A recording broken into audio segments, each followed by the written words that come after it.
First at 6, it's recovery mode for Metro Atlanta. This is day 4 of burst pipes, soaked homes, and missed flights. And we got a massive dose of winter. Those impacts are still being felt. As we speak right now, Faith, all of this is happening even as those temperatures are starting to soar well above the freezing point. We have live team coverage now at 6 o'clock. Later on, we're going to hear from Paula Soros. She's going to verify who has to pay for the burst pipes at an apartment complex. And Don White's going to break down the fire at a townhome complex made worse with a lack of water. But we're going to kick things off with Bo Beth Yates. She's live in Clayton County, where she took neighbors' concerns to the powers that be. Bo Beth?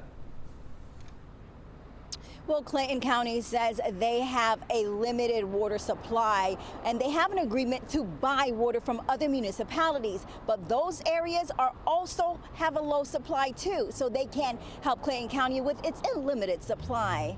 But officials say tonight the best way to get the water restored is to keep an eye out for leaks and report them right away. We've been out of water 5 days now. Yeah, so since like the 23rd. Clayton County residents continue to feel the impact of burst pipes and broken water mains, leading to massive water outages for residents. Yeah, it's pretty terrible, you know, especially when you got kids. It's certain stuff you need to do that you just, everyday stuff, like you really realize how important it is. One resident after the other shared their experiences today. For me, it's day number 2. I've recently just come back from Wisconsin where I was visiting family. This is horrible up here in Clayton County for this to happen.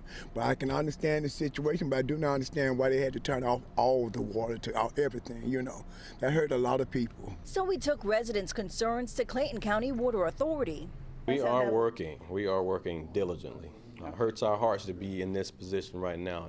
Horace Bernard Franks, the general manager of Clayton County Water Authority, says part of the problem is pipes burst in vacant homes and businesses. We found water running out of the buildings, and in those cases, no one's there. You know, so again, we're having to try to notify the owners and then also making those cutoffs. So that's been a slow, ongoing process. To help speed up the process, Franks wants the community to report leaks.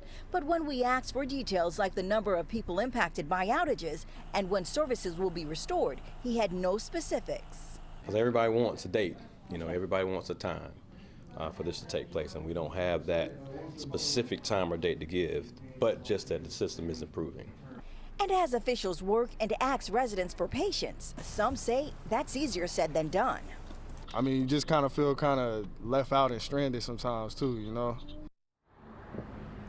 Now, the county told me that some residents whose water supply was restored today may see a pressure decrease in the coming days if more leaks spring up. They say use this opportunity to fill up your tub and other items until the service is fully restored. Live in Clayton County, Bo Beth Yates, 11 Alive News. Yeah, and unfortunately, this may linger for the next couple of days. Bo Beth, thank you for the update. Well, the staff of the DeKalb County Water Management has been really busy the last few days dealing with repairs just like this one right there on your screen. This was a water main break on East Ponce de Leon Avenue in Clarkston. This was the result of the frigid cold and the eventual thaw. The damage left about a dozen homes and a steel mill without water for hours. The busted water pipe also created issues with a nearby gas main and other lines that the crews were trying to avoid damaging. Well, the crews themselves, of course, is not freezing, so it's better conditions.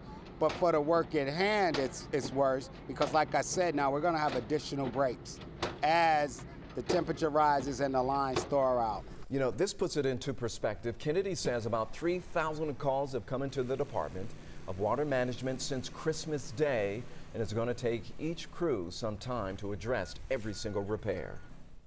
There is a lot of contaminated water coming into many homes and apartments, so communities across Metro Atlanta have now put boil water advisories into effect. Let's take a look at some of them. Butts County is under a full county boil water advisory. This afternoon, the county's Water and Sewer Authority said crews were collecting bacteria samples to confirm that water was bacteria-free before people could use it. The results will be available tomorrow. Clayton County's boil water advisory is for all of its residents experiencing low water pressure. This comes after several pipes were discovered in warehouses, businesses, schools, and churches.